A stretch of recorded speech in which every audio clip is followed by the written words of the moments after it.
and get started because we've got a lot to do. And I have started recording. Great. Thumbs up, Mandy, if you can see my screen. Great. Yes. Good morning, everybody. My name is Katie Ahern, and I'm here today with Mandy Hatfield, and we're from Oregon State University, and we're presenting our School Wellness Award, the Be Physically Active. So let's begin by reviewing the physical activity guidelines for youth, which state children and adolescents ages 6 through 17 should be getting at least 60 minutes per day of mostly moderate intensity aerobic physical activity. These 60 minutes should include calling on my cell phone, and I'm only here for about 5 more minutes. Hi. So can you could you please? Yeah, I need to do that, but I'm kind of like mute yourself. Listening to pay attention. You're all muted. Oh, thank you. Thank you, Mandy. Great. These 60 minutes should be include vigorous intensity activities on at least 3 days a week, and muscle and bone strengthening activities also at least 3 days a week, which can be included in the total 60 minutes a day. Fortunately, many of our country's youth are not getting adequate amounts of physical activity throughout their day. The most recent available national surveillance data show that almost 23% of Oregon youth ages 6 to 17 are engaging in 60 minutes of moderate to vigorous physical activity each day. This is similar to the average of about 22% nationally. So let's take a closer look at the school environment, which we can see received a D- in 2008. Some of the indicators contributing to this grade included active school policies, use of PE specialists, offering mandated amounts of PE, and offering physical activity opportunities beyond PE. Schools provide a particularly unique framework for physical activity due to the tremendous opportunities to reach so many youth and the capacity to sustain and promote physical activity programming and behaviors through a built-in network of teachers and peers. The potential exposure to physical activity programming is significant as children spend at least 6 to 7 hours per day for up to 13 years in the school environment. Next to families, schools are the primary institution responsible for and contributing to the development of children and adolescents. Opportunities to increase school day physical activity span not only in school time, such as recess and physical education or classroom activity brain breaks, but also time before school. Examples include active commuting initiatives, before school programming, after school programming. And importantly, the data show that programs implemented during each of these opportunity segments are effective in increasing physical activity levels. Our solution to this activity deficit is the BEPA 2.0 program. BEPA 2.0 is a classroom-based physical activity program aligned to national health and physical education standards at the K through 5th grade levels. The program can be used inside and outside of the classroom and works great before, during, or after school. The goal of BEPA 2.0 is to enable educators to increase opportunities for students to be physically active during the school day. The BEPA 2.0 program is flexible and supports physical activity programming in a variety of elementary school settings. BEPA 2.0 has been designed to ensure that all children can participate in BEPA activities, and in an effort to increase program reach, the curriculum is now available in Spanish. The most recent BEPA 2.0 curriculum is available as a standalone item or as part of a toolkit that includes portable play items that support the activities in the curriculum. 18 activities require no equipment, and many others can be done with equipment that is typically available in most elementary schools.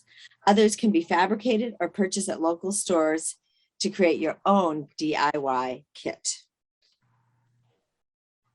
These images give you a good idea what the kit includes. The curriculum book has 58 activities with easy to follow directions. So now I'm going to pass on the PowerPoint to my colleague, Mandy. All right, hi. So the curriculum book has activities that span the K through 5 grade spectrum. Some activities target younger children, some target older children, and others are appropriate across the K through 5 grade range. If you look at the Go Bananas activity card, we see the Get Ready, which lets you know what you need to do before starting. There's directions, which provide details on how to play, and tips provide strategies to adapt or innovate. The other thing that is important to emphasize is that the activities are aligned to PE and health standards, and the alignment is detailed on each activity using the representative icons. These embedded icons reflect which health and physical education standards are being addressed by a particular activity. The alignment of standards was done at each grade level with simple standard-based assessment questions and observations that you can use to quickly determine if students are understanding concepts and are able to engage in movement skills. For example, let's revisit that Go Bananas activity. On the left is instruction card detailing how to do the activity, and on the right is the standard connection card. This piece can be omitted if the goal is to simply provide physical activity breaks. But if you want to enhance the student's physical and health literacy, or you're using BIPA to provide PE minutes, then this piece is important to ensure that PE and health education concepts are being discussed and reinforced. The show and tell section enables this. Since this is an activity that spans K through 5, there are 2 sets of questions and demonstration prompts. At the K through 2 level, the question is, tell me, do you like silly dancing? And demonstration prompt is, show me which part of the dance is good for your bones. Hopefully what is coming across is how simple it is to implement, whether for physical activity or as a component of physical education. This program is typically implemented in one of 2 ways. The first and most predominant way is by classroom teachers as a mechanism to provide activity breaks or add extra PE minutes. The other way is by having another organization deliver the program, such as BIPA educators or after-school program providers. The BIPA team has also evaluated the extent to which teachers actually implement BIPA 2.0 following the training, and whether teachers who are trained and supported implemented with greater frequency compared to untrained teachers. And actually quite a few of the program's published papers address this issue, because if we can't make it easy for teachers to implement, then teachers won't use it. And what's the point of that?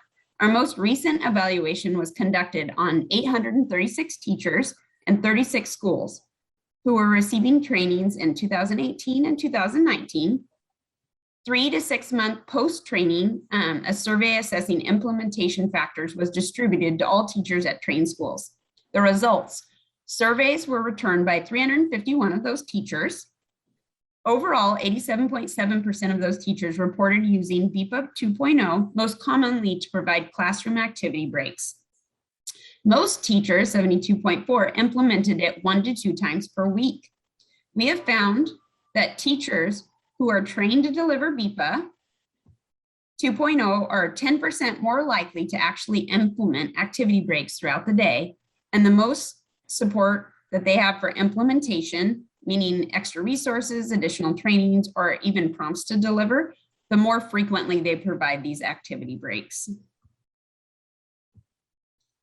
This gives you, I'm totally jumping ahead, sorry. This graph right here kind of showcases what we talked about with the numbers. So as you can see, the numbers don't necessarily add up to 100 because some of the teachers were using BIPA 2.0 for more than one purpose, but 84.1% used them as classroom activity breaks, and then to meet PE minutes was the next most.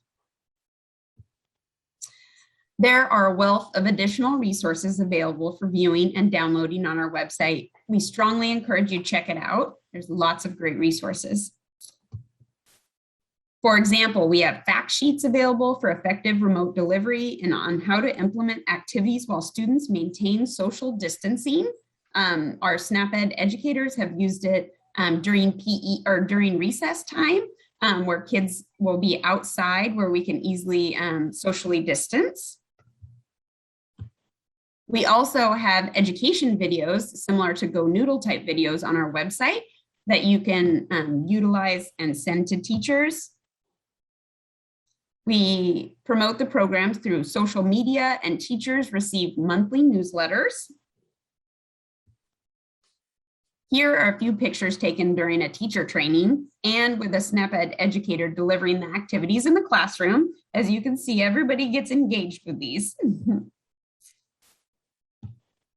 And as we end our presentation today, I wanted to leave you with a few things to think about and act on. Check out the BEPA 2.0 website. Try some of the activities on your own. You can do that by watching a video, having some children join you. I'm telling you, my kids love the Go Banana. And contact the BEPA 2.0 program or myself with any questions. I want to acknowledge all the people that put in time and effort towards this project. And on this, all their pictures, all their faces. And was there any questions anyone had for us?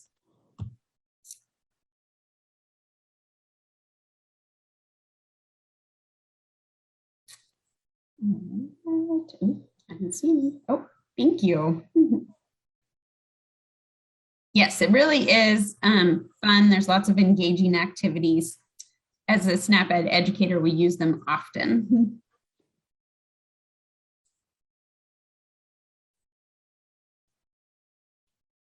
Well, thank you. I appreciate everyone attending today. Okay. Bye. All right, I'll stop recording there.